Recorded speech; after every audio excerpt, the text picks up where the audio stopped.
I would guess what makes you guys different from other options and your competitors per se, you could call them? I think it's the connection that makes us different.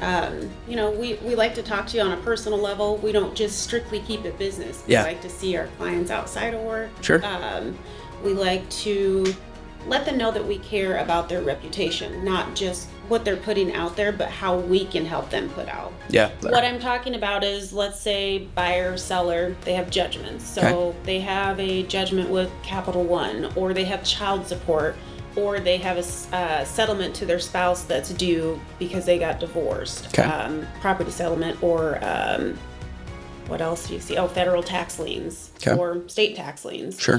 Ladies and gentlemen, welcome back to another episode of the Brady Hay Mortgage Team podcast. Pleased to be joined today with my good friend Teesha Groen with Key Closing Services. Teesha, how are you today? I'm doing well. How are you, Brady? Good. Thanks for joining me. Thanks for having me. Appreciate you taking the time out of your busy schedule to sit down and have a conversation with me, just kind of learn more about you, your business, kind of what you do, how you do it, really what makes you guys unique. I'm just so excited to allow you to share your story, because you've made a big impact on me and my business, and frankly, just excited to hear about your journey. So Thank you.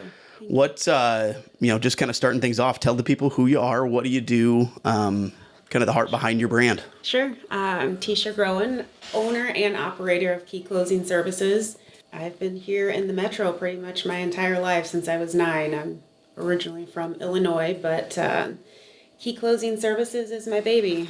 We've got a great team, the staff, our notaries, and we get to work with wonderful people like you here at Key Mortgage. I love it. Yeah, and just to clarify for the listeners, Key Mortgage Group and Key Closing Services, not to be confused, right? Yes, we are not the same. We do get a lot of visitors for Key Mortgage, as you get visitors for Key Closing. Had a handful of people stop in to grab checks from us, but it's been kind of fun since we've worked together, which has been probably through 3 or 4 years by now. Yeah.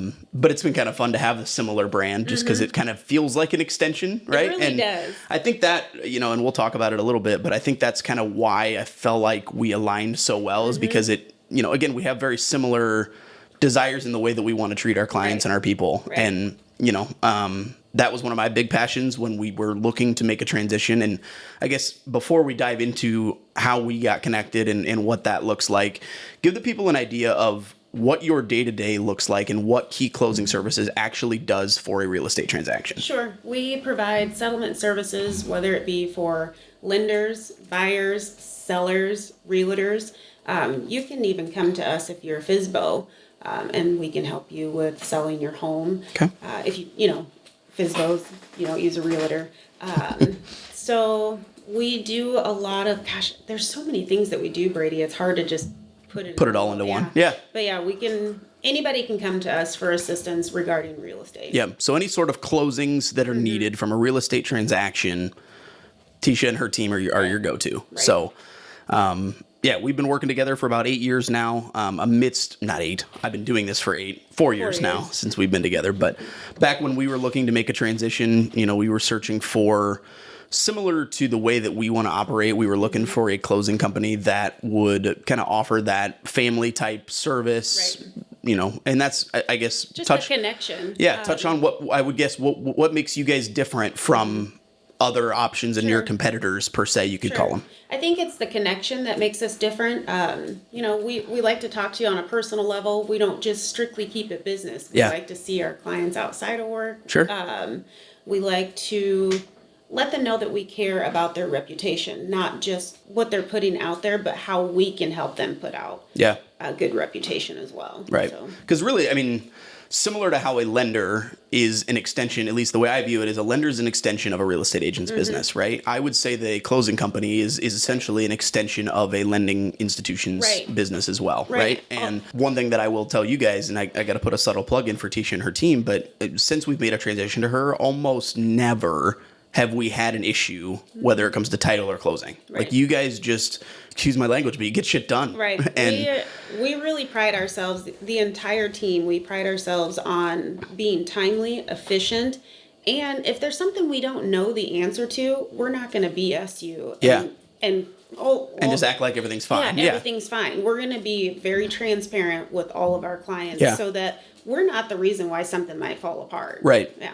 But if there is an issue, right, you're on everybody's team, and you're you're transparent about, hey, this is what we're dealing with. Right. Here's X, Y, and Z, what we're going to do to try to solve said issue. Right. And then work for it, right? And that's huge for me in a big way that, like I said, I want to try to run my business as a solution finder and a transparent communicator, because the reality is that things in the real estate world happen that are out of our control. Right. But the reality is we're all on a team to help you. At the end of the day, the number one goal is to get the clients to closing table. Right, and that's the goal that we have. Our, I know some people have this thought that, oh, they don't want to close the loan. They're putting a hard stop on you getting stuff done, and that's not true for Key Closing. Key Closing, I'm working on the sell side, I'm working on the buyer side, I'm working on the lender side and the realtor side. And by I mean our team. Right. We are.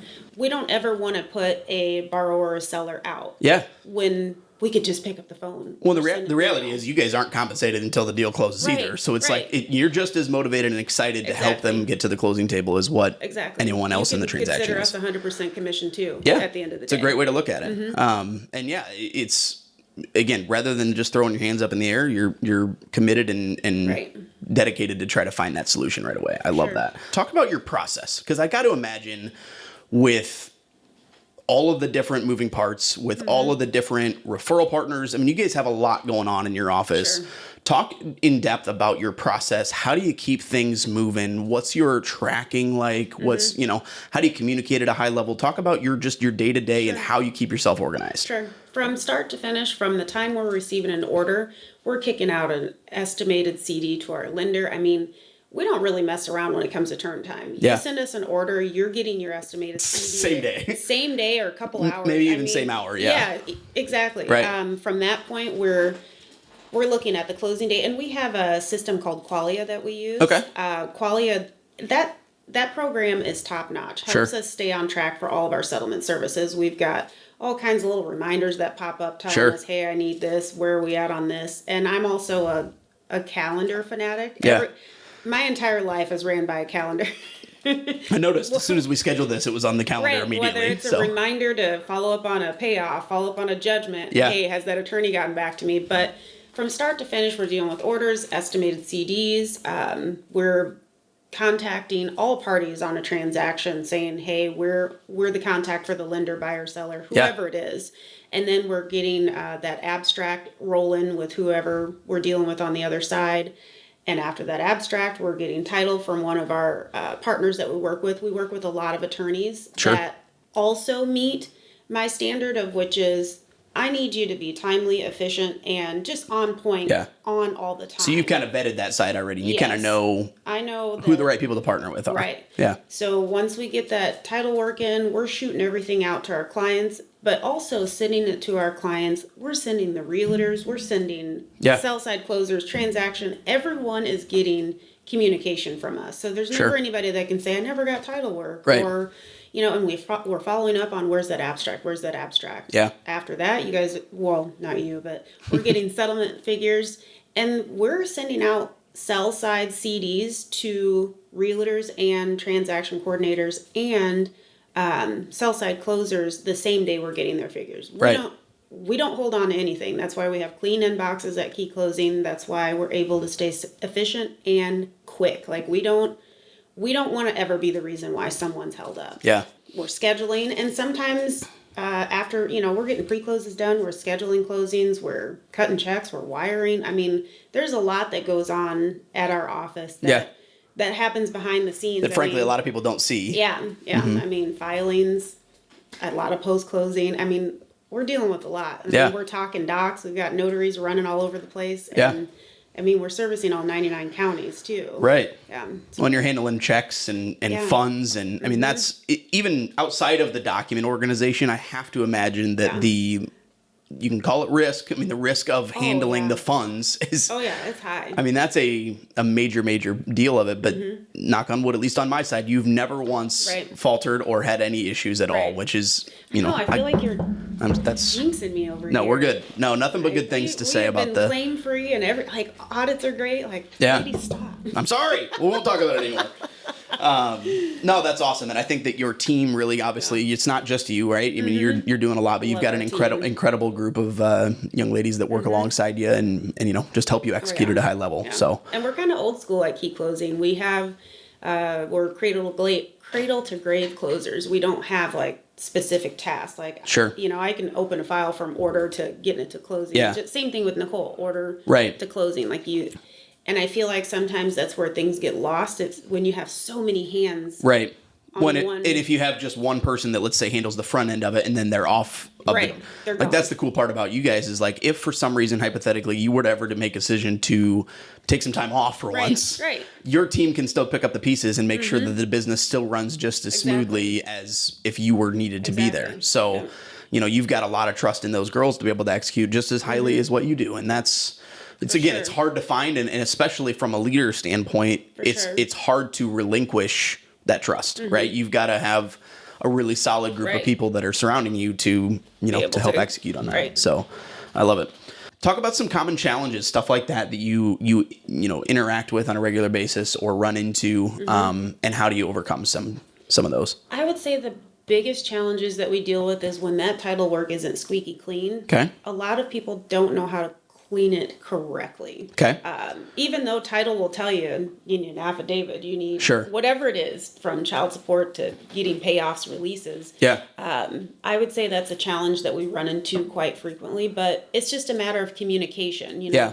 So for the everyday listener, let's educate them a little bit on what does it mean to have a title that's not clean. Give some examples there. What I'm talking about is, let's say buyer, seller, they have judgments. So they have a judgment with Capital One, or they have child support, or they have a settlement to their spouse that's due because they got divorced. Okay. Property settlement, or what else do you see? Oh, federal tax liens or state tax liens. Sure. So what I mean by that is all that stuff has to be cleaned up and scrubbed before we can let you close. And that's another thing that we pride ourselves on at Key Closing is we're hard stopping. Like, our interest is the borrower, whoever is buying that home, and our lender. But most importantly, the borrower. Yeah. We don't ever want to give a borrower a property that, we kind of cleaned your title work up by getting payoffs and, or we're escrowing a lot to hold and pay off some of those things later. No, I want to make sure it's squeaky clean the day you close. Yeah. Title work is probably one of the biggest challenges struggles that we have. But the best way to get around that is just communicating. We have no problem saying, hey, we've got some issues on title that we need to get cleared up. When recognizing it on day one, right? Because you can place that order and do that search immediately and identify, hey, these things need to be addressed. Exactly. First off and foremost, probably, are you aware of them? Right. Because frankly, people but some people may not, right? Yeah. Like they may have forgot about something that they owed, or I'm sure that kind of stuff happens. So just kind of getting out in front of it as early as possible and identifying, hey, here's what we're dealing with. We have to clear these or get notice on, are these getting transferred or are they paid off? What does that look like? Right. And I for our Iowa listeners, I think it would be, interesting to touch on, because, and you can educate on this better than I can, but Iowa Title Guarantee is something that basically protects these new home buyers. Right. When they close on their property, if anything ever were to come up or be missed, that is protected, right? And so just my devil's advocate thinking, obviously I know you guys aren't doing this, but I got to imagine there's it would be easy to use that as a crutch where it's if we don't get it, it's fine. We've got title guarantee. We can clean it up later kind of thing. Or is that not so much how it works? That's not exactly how it works. I mean, obviously, if that judgment is on title and the attorney has made it obvious on the commitment and our team has seen it, if we close it and don't clear it up, that falls back on our E&O. Of course. So the first line of defense is who closed it. We're coming after their E&O. Sure. But if it's something where it just didn't even come up in the abstract, it didn't come up, the attorney wasn't able to put it in the commitment, the title commitment, because it wasn't there in the abstract. Sure. That's when you can lean on title guarantee a little bit more. Right. Or, you've paid something off and you're just not getting a release. So Iowa Title Guarantee will help you with those releases. They do provide that coverage to the lender, and the borrowers can have owner's coverage as well. Sure. So Iowa Title Guarantee is fantastic in the sense that they make insurance affordable. You know, you get Yeah. into some of these other states and you're paying a ton of money. Yeah, I know for sure. I've done some transactions outside of the state of Iowa, and they're always like wowed when I tell them how affordable our closing costs here locally. Because Florida, for example, is a state that I know that closing costs on a mortgage are significantly higher, and a big reason there is those title costs and what it costs to insure and transfer that title. Right. So, and I think it's great to be able to keep those costs down, because Iowa being an abstract state, you know, we can charge $175 because we keep those abstracts going so that you can see from start to finish, or start to wherever you are in a property, versus you might be having someone run to the county for title insurance in Minnesota, and they may miss something. Sure. Yeah. So touch on that topic of an abstract. Yeah. There's going to be a lot of people listening to this that maybe doesn't know what an abstract is. Yeah. Share the story of A, what's an abstract, and B, why is Iowa still using them?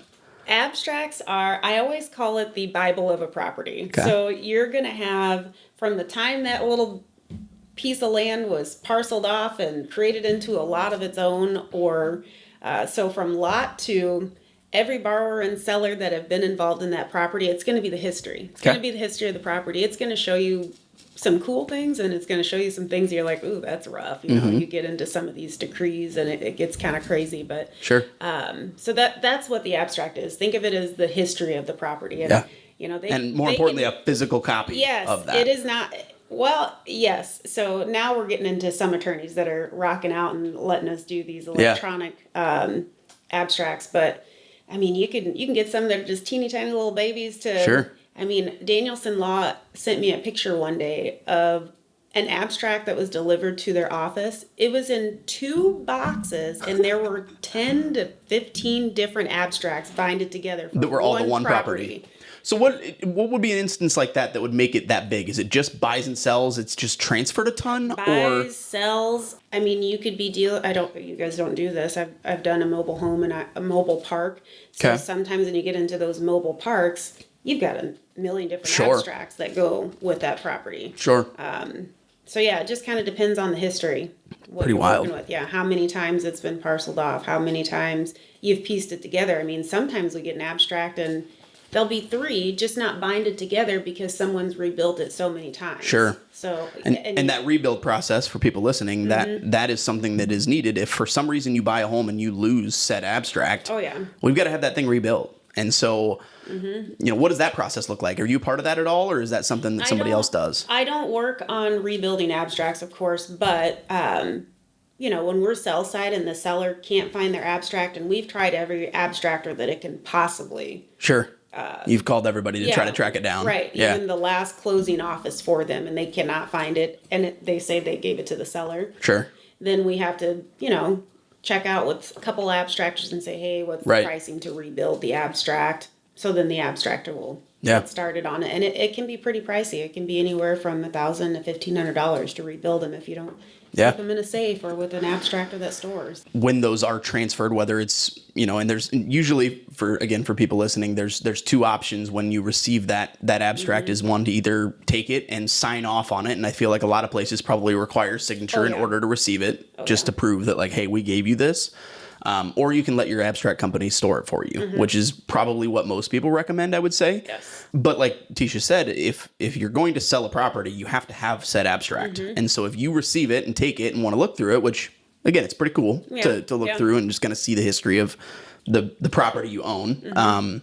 But if you choose to make that decision, it's now your responsibility to keep track of it and make sure that it's readily available when you're ready to sell. Yeah. So I've had people call me and go, hey, what should I do with this? It's just on my bookshelf. I'm like, oh, God. Which I guess technically a bookshelf is not a horrible place to put it if nothing happens, right? But put it in the safe, store it in an abstractor's office. Because that's the thing is if it gets spilled on or if it gets, you know, damaged in any way, that can impact it. For sure. I like it. Talk about your background. How did you get into closing? How long have you been doing it? What did you do before? Yeah. Why is this a passion of yours, I guess, that you dove into? It's been 21 years. I know, Brady. Teesha, you're only 24. Thank you. You started when you were 3? Can you follow me around all day? Yeah, sure. Be my hype man? Sure. I'd love to. Like, because come on, Brady, let's go. So 21 years. 21 years. And I started off, this is crazy because it was, it was the summer before, it was the summer of you and I at Northern Iowa. And I decided I was going to work at an apartment complex and lease apartments. And man, people they were glowing and, I don't know what it was, but I was like, I really like this. This feels good helping people. Yeah. And I thought, well, maybe I needed to do something with real estate, but I just, I was young and didn't really know what I wanted to do. But sure. Eventually, I started off as a processor at Wells Fargo. I think everybody worked at Wells Fargo. I mean, if you live in Des Moines and you are in real estate, strong chance you have some sort of affiliation with that company. You can meet your spouse at Wells Fargo like I did. There you go.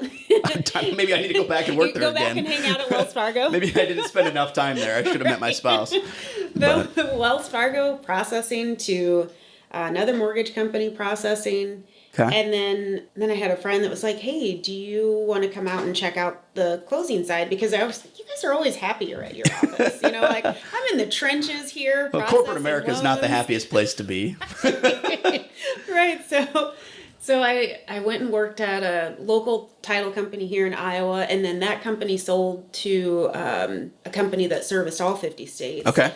And then eventually that company ended up closing. So then I went over to a local law firm, did paralegal work and, still settlement title services. And then they closed. And then I thought to myself, I want to do something for me. Like I want to go out on my own and I want to build something that has a strong foundation that will have the integrity and the place that you want to go to work, the place that you're like, I want to be here. It's not a job. And I feel like the girls and our one guy, Anthony, that work with us, it's not work. Like they're having fun. I mean, we've had so many people come in and go, you guys are always having fun in here. And it's not stale and it's not stressful. And I'm not saying it's not stressful to be in real estate, but that's pretty much how I got over to Key Closing it. It's crazy. So you started your brand how many years ago? We're going to be 9 this month. Okay. Yeah, 9 years old. Mm-hmm. So, I mean, that's almost half your career in this industry by now. Yeah. So, but we definitely. I just love hearing that story, frankly, because it aligns so well with the reason why I work where I work. Just because, again, there's something to be said about being proud about where you work. Yes. And specifically the brand that you're able to build. And you want to be known for the right reasons, right? And I've experienced what it's like to not be proud of the brand that you represent. And so, you've built from the foundation a business that the way you want to and can be known for nothing but good things. Yeah. So I just want people, when they come to Key Closing, I want them to know and I want them to feel just that genuine connection that we want your transaction, we want your business, all that stuff. But most importantly, we want to be able to connect with you on a personal level. We don't want you to not feel like you're family at our office. Right. Which I think you do such an incredible job with, both for us and all of your real estate agents, your other lending partners. It's just really, like you said, it's felt like a family. One of the ways that I would say you do really good job of connecting with your business partners is through, and subtle plug here, you have a very similar concept here, but you have I'm going to call it a podcast. It really is a podcast. It's a podcast. But you've been starting, what's it been? Probably a month, 2 months now, where you've started what's called Blue Chair Talk. Yeah. And kind of share the heart behind that and what that vision behind that is. It started off. I wanted to start it just because, people hold their clients close to their chest. They don't want other people to know who they're working with. They don't, they don't want to share that because they don't want them to be stolen or whatever it is. But we work with a lot of people that need credit. Yeah. I mean, there are a lot of people that I feel like they work under the radar like we always do as a settlement company. Sure. But they're just not getting the props that they deserve. And we have people on Blue Chair Talk that we either connect with, well, not even just connect with, but that we really believe and back their work. Yeah. We really want to see them excel even more than they already have. Sure. So it's not as simple as you're just bringing every one of your clients and partners on there. Right. There have been people that I've said no. Yeah. Just because we don't share the same quality of work. Sure. And that's hard, because you never want someone to think you don't respect their work. Yeah. But I also don't want to put that out in the atmosphere that Yeah. I am just like, oh, I'll just interview anybody Right. or whatever it is. Even with my Tuesday spotlights, Sure. It's people that I post that I really support what they're doing. Awesome. And who they are as a person. That's so cool. It's I told you before we started, but it's such an alignment with why I wanted to start this, right? Because the reality is me and you sitting at this table is not profitable for either one of us, right? From a time standpoint, there's probably other things we could be doing that would quote unquote make us more money, right? But that's, again, not necessarily why we do what we do. We want to organically connect with people and build a quality relationship. And you heard me say it at the beginning of the podcast, but truly building quality relationships with quality people and growing together. Right. And so that's where it's cool to see that extension of that, because again, that's what we're all about, is we want to work with really cool people. We want to help as many people as we can, right? And we've talked about that on a personal level a couple of times, where it's like, I don't want to have these surface relationships with people anymore. And I know that in real estate, there's some pros and cons to relationships. And sometimes the con is, what are you doing for me? Sure. I don't want that relationship with anybody. I don't want my loan officer to feel like, oh no, Teesha provides me with A, B, and C. That's why I send business over. No, I want you to send business over because we connect on a different level. And that period. Yeah.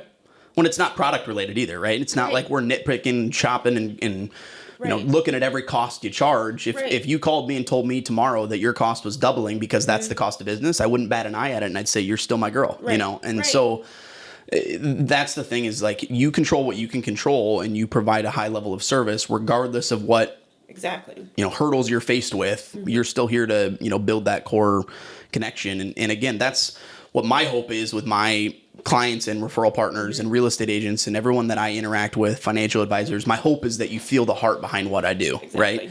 There's probably somebody who can do what I do for a cheaper cost or for a more unique product or whatever it is, but you'll never genuinely find somebody who cares more than Brady Hay. Exactly. And that is 100% true. And that's always where, I've wanted things to go. And listen, the reality of that is that may not be what everyone's looking for in a mortgage lender, right? But what I want people to know is, like, if you send a client my way, I want every opportunity to educate them on what they're getting themselves into, and make sure they're making an informed choice, and you're going to have somebody in your corner that's going to communicate at a high level. You're not pushing them into a transaction for a check. 100%. Period. So, and listen, if we can get it to the closing table as quick as possible, we all love doing that, right? Like, we'll execute things quickly, but I'd rather be more thorough with our process and get to the nitty gritty of a client's goals.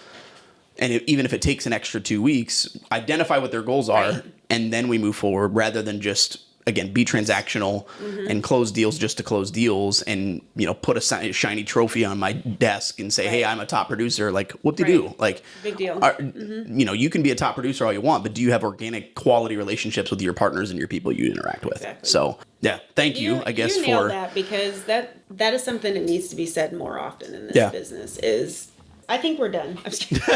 And that's the show. We're done. Oh, I love it, Teesha. Thank you for being a supporter. That's the one thing that I will say is, like, you don't have to support us the way you do, but you do, out of the kindness of your heart. And you don't go out of your way to make sure that, people that don't know who we are know who we are, because again, it's not easy to get interaction. And the other thing I'll say too is about growth in the mortgage world anyways, is like, the reality is the only way you grow is you interact with more people.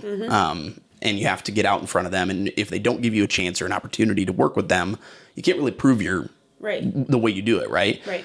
And so I would say, for me anyways, that's one of my biggest challenges. And I always kind of weigh, like, how do you bridge that gap between being the guy who's just reaching out to everybody just to, again, check boxes and do your job, versus organically quality reaching out, saying, hey, I have a lot of trust and I really do think that what I do is valuable, and I think I can help you grow.